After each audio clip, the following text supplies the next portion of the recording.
Hello everybody, welcome to my channel. Today's video I'll be looking at this. This is X-Transbots Transport MX-46T Big Load. Basically their version of a Masterpiece long haul. Now I got this from calcustoys.com. Please do check them out. I'll put a link in the description below along with a coupon code. So here he is in package. Now I did get the toy version. You can see it ends with a T.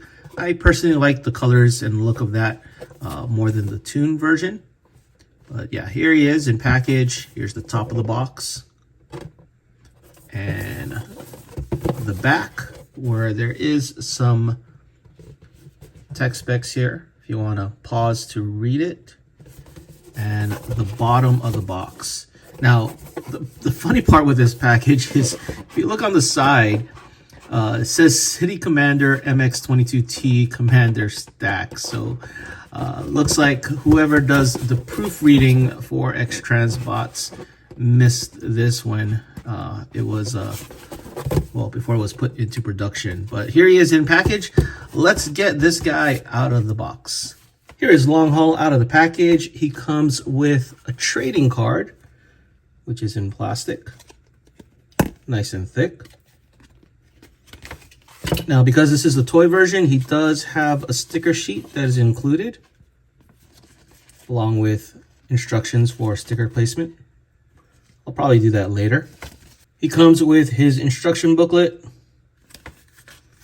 can see a copy of the tech specs on the back, and instructions are translated. It comes with two rockets that are painted in this metallic purple. He also comes with an alternate truck front. His weapon.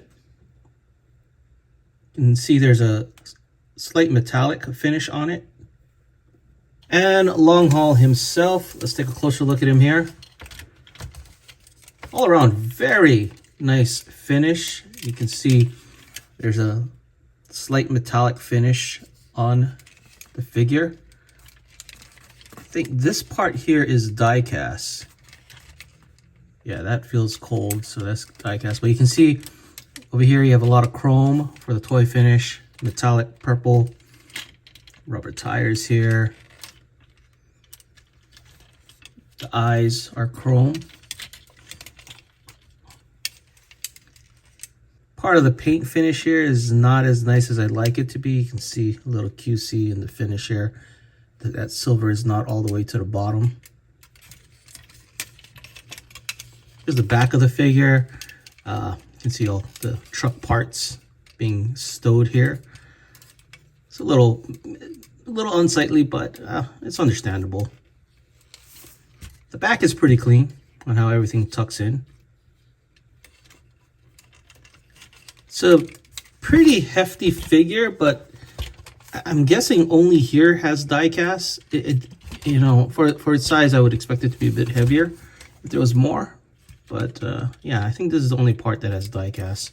Articulation wise, now this part can fold back if you want to rotate the head around, up and down, like so. The arm can rotate 360.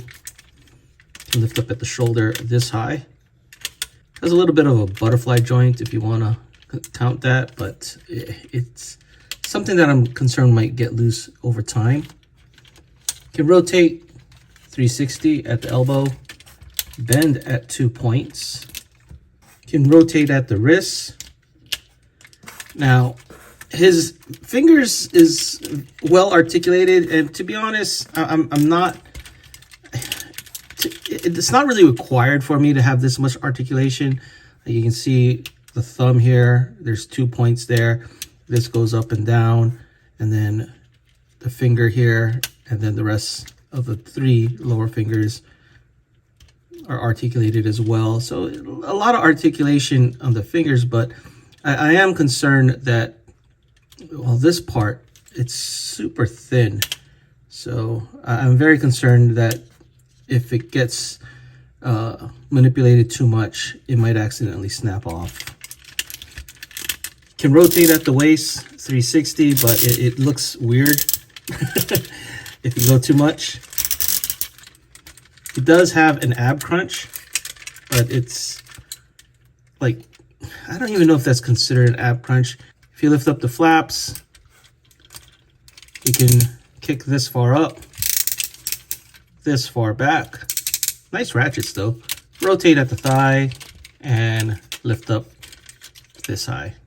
You can bend at the knee at 2 points. If you lift this up even further, he can move his toes back and forth like so, and has an ankle tilt. Let's get his weapons on him. So his gun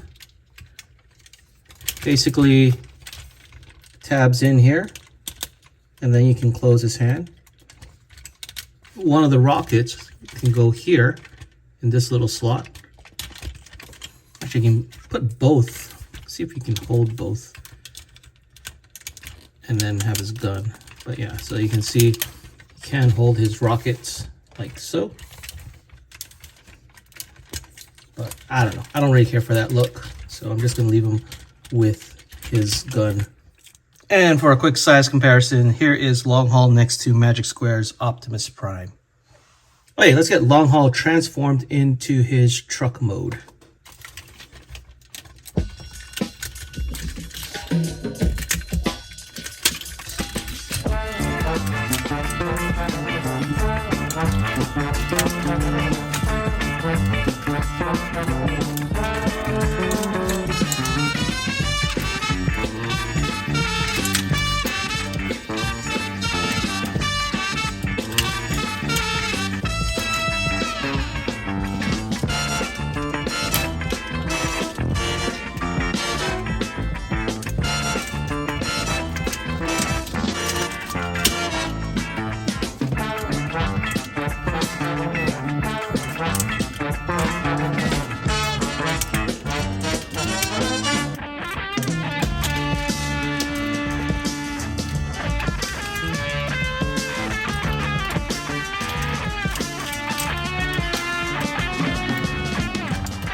Here's Long Haul in his truck mode. Let's take a closer look at him here. He looks the part mostly. As you look on the side here, it does get a little unsightly, but for the most part, it's not too bad. Let's see. He's got to get tabbed in a bit better.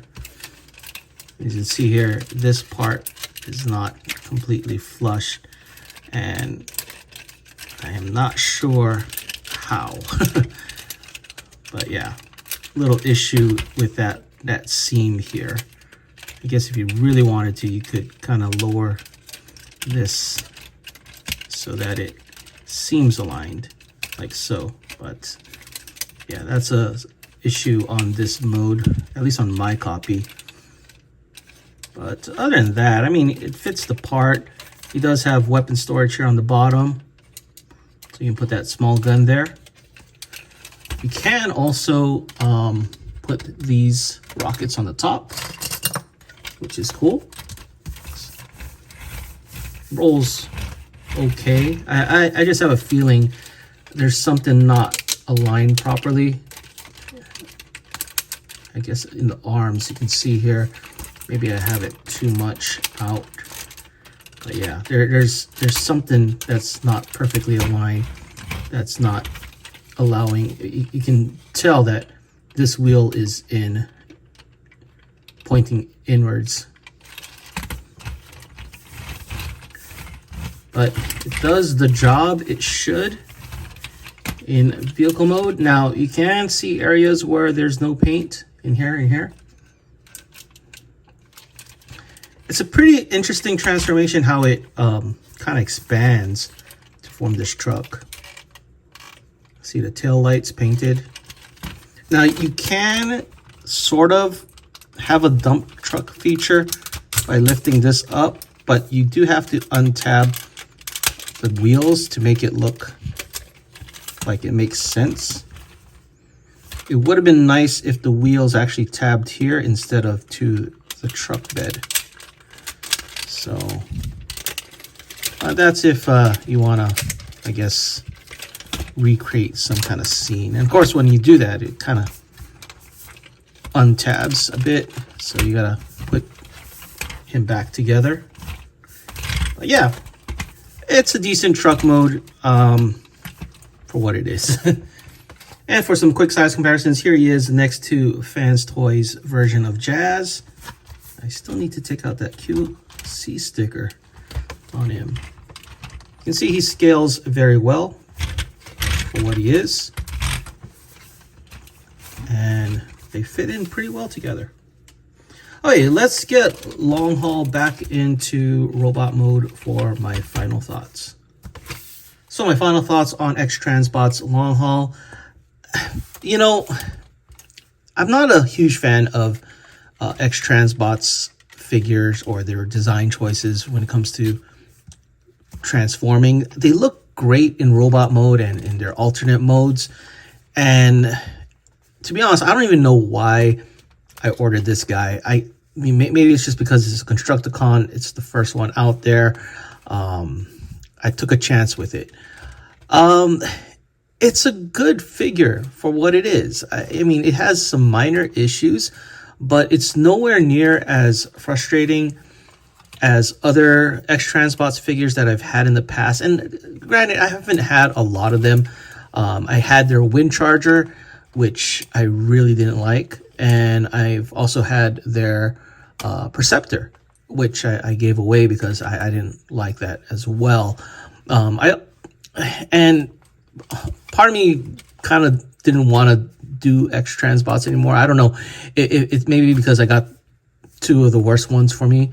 But actually, well, I do have their Trailbreaker. Their Trailbreaker is not bad. And I would say this is probably on par with that. Now, am I going to get the rest? I don't know. I mean, this guy so far is fine. I feel that this is a decent figure for the price. It works well. It has some issues, like I said, with the thumbs are just, I'm concerned that will break over time. Transformation is not frustrating, but it's not fun either. But it is simple enough that after transforming it once or twice, I don't need the instructions anymore to get this guy in either mode. So that's a good thing. But yeah, I'm still on the fence of whether or not I'm going to complete this combiner. I know MMC has theirs coming out soon. There's like so many down the line, and who knows? I don't know. I'm still on the fence, but by itself, long haul, I think it's fine. I really enjoyed this figure. It's not a perfect figure, but it's not a bad one. Anyway, that is it for this video. Let me know what you guys think in the comments below, and thanks for watching.